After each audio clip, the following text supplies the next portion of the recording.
So we have another optimization problem where we're looking at trying to find a rectangle that's going to have the largest possible area. So the situation is you're going to have a coordinate plane, and we're looking at a curve that's on that coordinate plane, and the curve is 16 minus x squared. And so you should know that with the negative x squared, it's going to be a parabola, and the fact that the y-intercept is going to be 16 means, yeah, it's going to kind of be one of these guys. Come down kind of like that. If we needed to, you should certainly recognize that the x-intercepts are going to be 4 and negative 4. That will help us with our domain, because what we're going to try to do is build a rectangle that has the largest area. So we're going to come out some distance x and then go up, and that's going to form our rectangle. So I just drew a sample one in there. This distance over here would be x. And we're looking for the area of this region in here. Okay? So we want to make that as big as possible. So the thing that we're trying to optimize, that's our primary function that we're going to be looking at, that's going to be the area of this function. So if we had to create a formula for it, we'd say, okay, well, it's a rectangle, so it's the base. Of course, the base is an x and an x, which is 2x. And then we have this vertical height, which we'd call y. So the area would be the base times the height, that vertical piece. Now, the problem with all these things is they have some sort of constraint involved with them. And, of course, if we wanted to make this 2x times y as large as possible, one option would just be make x as big as you can, make y as big as you can, and that's going to make a huge rectangle. But we have this condition that we need to follow by, that the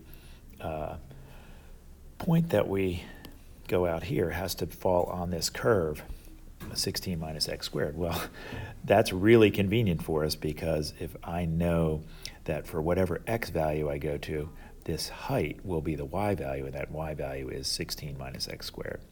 So I can rewrite my area function in terms of just x as the base, which is 2x, times the height, which is the y value, which is 16 minus x squared. That's going to yield the area of the rectangle for any value of x. Kind of like the relevant domain here for this problem is, you can see from my picture, that the x value can be anywhere between 0 and 4. So 0's here and 4's there. It can't be 0 and 4 inclusive. It's got to be anything greater than 0 and anything less than 4, because if you go all the way out to 4, you're going to have no height to your rectangle. And if you have 0, of course, you have no width. So let's clean up our function here, distributing the 2x, and get 16 times 2.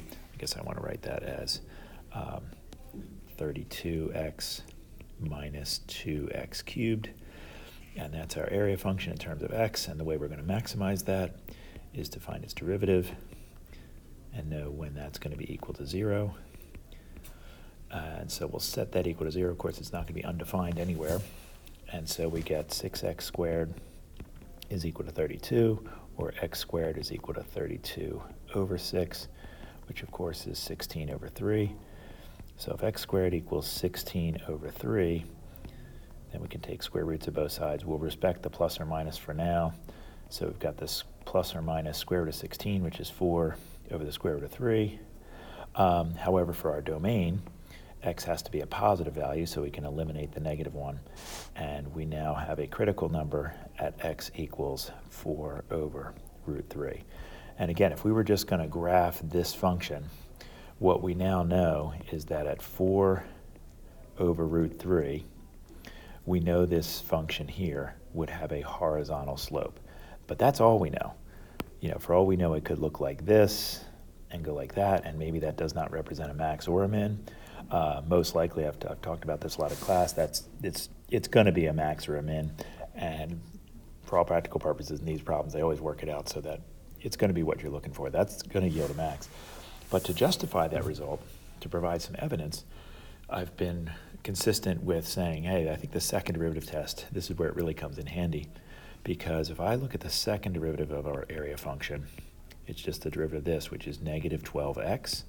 And if I look at the second derivative at 4 over root 3, I get negative 12 times 4 over root 3. And while that's negative 48 over root 3, I don't really care that it's negative 48 over root 3. What I really care about, in fact, is that it's negative. And that means that at 4 over root 3, my area function has a negative second derivative, which means it's concave down. But yet we also know that it has a zero slope there. So we have drawn a picture of something that has a maximum. So we could say, therefore, x equals 4 over root 3, which I guess if you wanted to write that as 4 root 3 over 3 to rationalize the denominator, represents the absolute maximum area. Now, how do I know it's the absolute maximum area? Well, we have only one critical number in our interval, and we know that it's a max. So if you think about having some y value, occurring with some max where you turn around and come back down, and that's the only time you get a chance to turn around, it's going to be an absolute max. So we had that little theorem that says if you only have one critical number and it's a max in an interval, then it's going to be an absolute max. If you have only one min in an interval, it's going to be an absolute min. So there you go. I guess to really answer the question, I think they're looking for the dimensions of the rectangle. So with this x value, we could go find out what y is. So their last step, we'll just go plug in and we'll say that y is 16 minus x squared, but x is 4 over root 3. So when we square that, we're going to get 16 minus 16 over 3. So that's 48 over 3 minus 16 over 3, which is 32 over 3. So our dimensions are 4 over root 3 by 32 over 3. So we'll write it with dimensions that way. There you go.